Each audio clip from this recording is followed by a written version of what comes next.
everybody to Door 19, advice for you from two complete strangers. I'm Jamal. I'm LaShondra. And we welcome you. Welcome. So can you tell us what Door 19 is about? I sure will. Door 19 is all about us, two complete strangers to you guys, offering you helpful advice, direction, clarity to things that you may be going through, questions that you may have in life. And the key is that you remain anonymous to us. So it helps you to feel more comfortable and open to asking us those questions. Voila. And we have, we're going to take 3 questions. We have 3 questions now that we've got from a few emails, and we're going to take random questions and air them so that hopefully we can pass this thing on. We can take somebody else's questions and give our advice to them, and maybe it'll help you too. Yeah, and hopefully it does help you. And if you would help us by subscribing, just click on the link below and subscribe to our channel so that you can check us out and hear the other questions that we will be airing, and possibly maybe one of yours. You can send us an email at door19advice4 And there will be a link to the website that you can also hit, so it can take you straight to the site, and you can actually submit your questions there too. Yeah. So without further ado, we're going to get started with our first question. Okay. The first question is, I have a close friend who lately seems to be jealous of everything. We have always supported each other along the way, but now it seems they are fake happy for me. What do I do? Should I just leave her alone, call her out on her jealousy, or just ignore it altogether and do me? So in your own words, can you tell us again what this writer is saying? Well, and it seems like that she's saying that, she's just feeling a little bit like, what's going on? We were supporting each other. I have this friend that we had each other's back, and now that I'm taking it that she's received some kind of success or moved up in some kind of way in her life, and now she's feeling like the friend is no longer supporting her but jealous of her. So what should she do about that? What should she do? Yeah. Well, I would, my advice first would be to really, you gotta check yourself first. You have to make sure that is your assumption right, and I think the first step in finding out is your assumption right is you connecting within and you saying, okay, because sometimes not sometimes, all the time, our perception, leads us, pulls us, pushes us to all kind of conclusions. So you have to make sure that it's not your perception that's off, that's leading you to believe that your friend is jealous. Sometimes you can even have an experience, or you had a past experience, and maybe you were the jealous one. So things are kind of looking similar. So our minds tend to go back towards that direction and start pointing fingers, based off the things that we've done. So that would be the first thing that I would suggest. So do you think she should say something to her friend about it? Because she said, should she, call her out on this, or just focus on herself?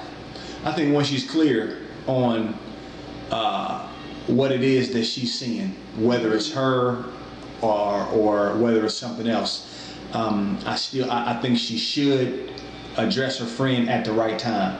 And that's when she's comfortable and she's even able, to be kind of cool about it. You know what I mean? Because what I mean cool, I mean compassion. Because her friend she very well might be jealous. You know what I'm saying? Because of I know sometimes you could see everybody else and they look like that they're succeeding or they're moving forward, and your life isn't, and then you start to feel all kind of crazy, and you might get jealous, But get clear, have compassion, wait for the right time, and let it go from there. Okay. All right. So let's move on to the next question then. This person says, I have been going to school to become a teacher for about a year, but now I don't know if that's what I really want to do. My friends and family have always said that they've seen me in being a good teacher. And I've also always imagined myself with my own classroom and students. But now, seeing the school systems are so rough, I don't know if that really is my dream job anymore. What should I do? Now you know about that firsthand. What did you do? I quit school, but you calling me out. But we ain't telling y'all to quit school. No, but for real, I don't say. I guess in the long run, I'm glad that I did. I wouldn't be doing what I'm doing right now. But at the same time, everybody has their own path to follow. And if you really feel that teaching is your path, then follow that, and don't let what it looks like could be bad conditions start to, kind of get you off track. See, that's pretty good, because most people wouldn't have said that, because everybody always trying to pump school, and here you got two strangers, and we have two opinions. So that's a very good opinion. I would say, in my experience, I would say, you've had dreams about teaching.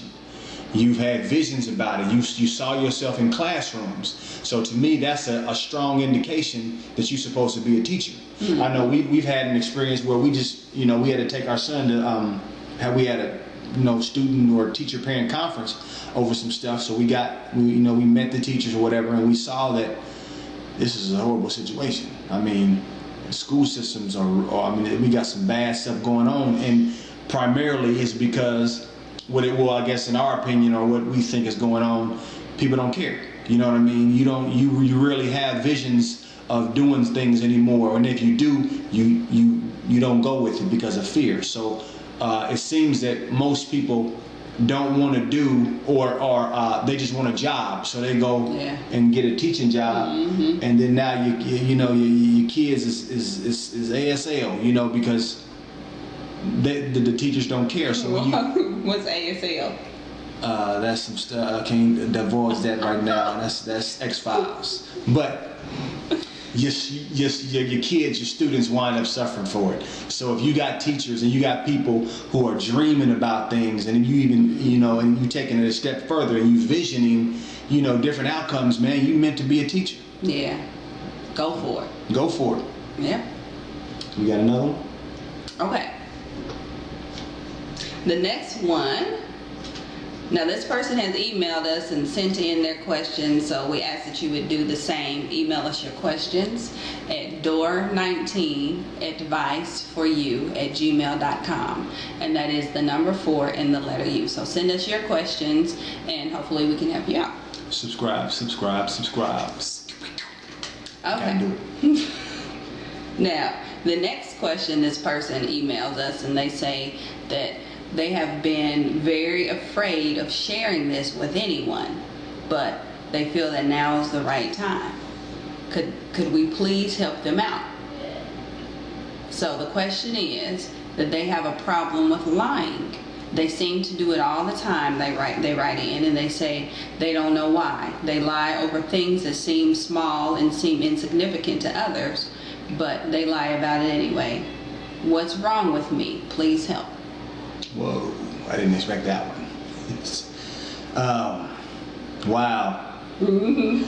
I guess the first thing that comes to mind is, anytime you compulsively do anything, it's a root problem. There's something deep and rooted in your situation, in your past, that is causing you to react instead of respond. So again, it's one of those situations where you're gonna have to get with yourself, get in some prayer, get really intimate with yourself, and just really with yourself, and just you gotta ask the tough questions. Mm-hmm. What's going on? Why am I thinking like this? Why am I behaving like this? I guarantee you'll get an answer. I had a situation myself that I kept reacting to something a few years ago, and finally I asked God, the tough question. I said, what's going on with me? Why am I reacting like this? And it took 18 hours the next day while I was going to work. I got the answer. But it took me making an intentional decision to address me, because I'm gonna tell you 9 times out of 10 it's never nobody else. Somebody else may have been involved and they may have, you know, caused you some wounds, but the truth of the matter is you can always rise above pain. You know, and pain helps us to move forward and propel to the next level. So check yourself and ask the tough questions, and I guarantee you'll come up with why, and you'll know how to get out of it. Yeah, great advice. Well, that's it. That's for it right now. for right now. So remember to email us. That's right. At door19 adviceforyou@gmail.com. And subscribe, and also there is a link that'll take you to the website too, that you can go straight there and then you can type your questions in there. So that's it, y'all. Pass it on. Talk to you.